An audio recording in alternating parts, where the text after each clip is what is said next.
तो नाव सांगा. संशोधन व्यक्तीने CRP म्हणा. सुरेखा कोमल सिंग पाटील, गाव वेरुळी बुद्रुक. या ठिकाणी मी 17 महिला बचत गटांची मॉनिटरिंग करते. हे मॉनिटरिंग करत असताना सतत माझ्या मानधनाची छेडछाड केली आहे. त्याबाबत मी 8 महिन्यापासून फिरून तालुका तर जिल्हापर्यंत आणि आमदार तर मंत्रीपर्यंत आजपर्यंत माझे सगळे निवेदन दिले गेले. तरी पण आज मला कुठलाही त्याबद्दलचा न्याय मिळालेला नाही आहे. आणि परत तो न्याय मिळण्याची जे वेळ आली तर तो मिळू नये काही उघडकीस येण्यासाठी तर काही महिलांना लावून कोण कर्मचाऱ्यांनी त्याच्या मागे कोणी ते स्पष्ट आजपर्यंत नाही आहे. पण यांनी मला तालुक्याची मीटिंग कॅन्सल करून लोहारी या संकेतस्थळावर बोलून सगळ्या महिला माझ्यावर तुटून पडून एक कुठल्या तरी महिलेचा त्या समाजाचा वापर करून माझ्यावर अट्रॉसिटीचा गुन्हा दाखल करण्यात आलेला आहे. तो एकदम खोटा चुकीचा असा आहे. आणि आज जेवढ्या महिला माझ्या सोबत उभ्या आहे या सगळ्या हरिजन समाजाच्या आहेत, ह्या माझ्या साक्षी आहेत. या विषयाचं राग मनात धरून अनिल बडगुजर म्हणा किंवा इतर अधिकारी म्हणा यांनी ऐन वेळेवरती मीटिंग पाठवणं, मीटिंगला हे करणं किंवा मीटिंग रद्द करणं या गोष्टी घडवून या ताईंना मीटिंगच्या षडयंत्रामध्ये फसवलं आणि इतर महिलांना हाताशी घेऊन त्यांच्यावरती अॅट्रॉसिटीचा गुन्हा दाखल केला. मी स्वतः जयभी मोहाली आम्ही 5 वर्षापासून सोबत राहतो. आमचं एका ताटामध्ये जेवणं, उठणं, बसणं, खाणं, पिणं सर्व आमचं सोबत असतं. आजपर्यंत या ताईने जातीवाचक शब्द कधीच कुठे काढलेला नाही. तर हा त्यांना फसवण्याचा प्लॅन आमच्या अधिकाऱ्यांनी केलेला आहे. तर अशा अधिकाऱ्यांची सखोल चौकशी व्हावी आणि यांच्यावरती गुन्हे दाखल व्हावे, यांना पदावरून काढण्यात यावं अशी माझी शासनाकडे विनंती आहे. वरिष्ठ अधिकाऱ्यांनी या विषयाची सखोल चौकशी करून मगच या गुन्ह्याची नोंद घ्यायला पाहिजे होती असं आमचे वरिष्ठ अधिकाऱ्यांना विनंती आहे. अमृत प्रभागाची परिवर्तन प्रभागाची मी अध्यक्ष आहे. सदर ताईंचा पगार कापला जातो, त्यांना पगार भेटत नाही. त्यांनी माझ्याकडे अर्ज केले.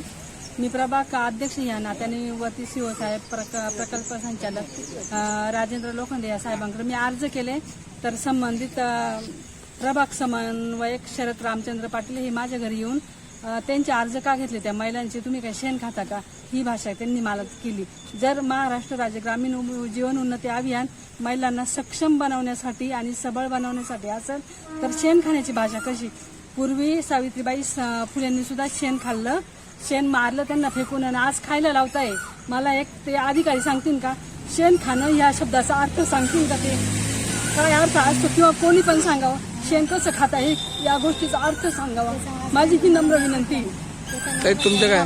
नमस्कार, माझं नाव कोमल अरुण जावळे, राहणार राणीचे बांबरूड. मी परिवर्तन प्रभाग संघामध्ये क्लस्टर विभागावर कृती संगम सखी म्हणून कार्यरत आहे. माझ्याकडे आरोग्याचे कामं असतात. पण आमच्या तालुक्यामध्ये कार्यरत असलेले अनिल हरी बडगुजर यांनी ऑफिसच्या नावाखाली माझ्या अकाउंटला 2-3 वेळेस पैसे 12-12 हजार रुपये असे 2-3 वेळेस पाठवले आणि मला सांगितलं की मॅडम ते ऑफिसचं बिल आहे, मला पे करा. मी ते फोन पेने पे केले त्यांना.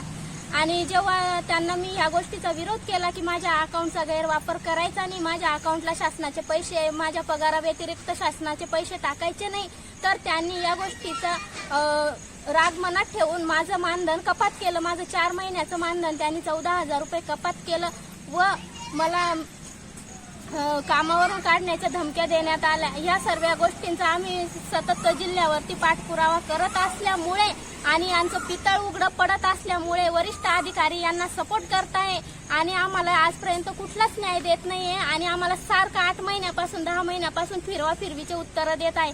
आम्ही गाव पातळीपासून तर मुंबईपर्यंत अर्ज फाटे करून बसलोय. आहे गेल्या 9 महिन्यापासून तिला जे मिळत असलेलं मानधन त्या अधिकाऱ्यांनी तिच्यावर दाव ठेवून तिचं मिळणारं मानधन 48,000चं मानधन तिला आजपर्यंत देण्यात आलेलं नाही. तिने प्रत्येक ठिकाणी पाठपुरावा केलाय. तिने आमदारापासून मंत्र्यांपर्यंत आणि प्रकल्प अधिकाऱ्यापासून तर CO पर्यंत ती पोहोचून गेलेली आहे. पण हे सगळं करत असताना तिच्या माध्यमातून सगळ्या प्रकरणाची चौकशी लागेल आणि भ्रष्टाचाराचे प्रकरण उघडकीस येतील या हेतूने तिला मीटिंगच्या ठिकाणी बोलवण्यात आलं. तिच्याबरोबर तिच्या गावच्या सुद्धा महिला होत्या. पण काही ठराविक महिलांना हाताशी घेऊन तिला शिवीगाळ करून तिच्यावरच अट्रॉसिटीचा गुन्हा यांनी दाखल केलेला आहे. मी निषेध करते या सरकारचा, ज्यांनी फक्त लाडकी बहीण योजना इथे फक्त जाहिरातीने आणलेली आहे आणि ही जी लाडकी बहीण आहे तर हिला हिच्या भावाने न्याय दिला पाहिजे.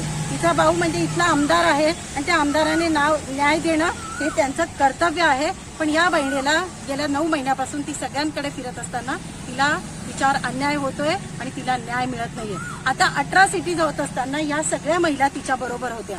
एकही म्हणते, सगळ्या जणी म्हणतात की कुठल्याही जातीवाचक अर्वाच्य बोलण्यात आलेलं नाही. पण कर्मचारी आणि प्रशासन अशा ठराविक महिलांना हाताशी घेऊन ज्या महिला प्रामाणिकपणे मेहनतीने काम करतायत आणि त्यांच्या न्यायासाठी हक्कासाठी मांडणं करतायत त्यांच्यावरच अट्रॉसिटीचे गुन्हे दाबून महिलांचं तोंड बंद करण्याचं काम हे प्रशासन आणि शासन करत आहे. मी या शासनाचा आणि प्रशासनाचा निषेध करते.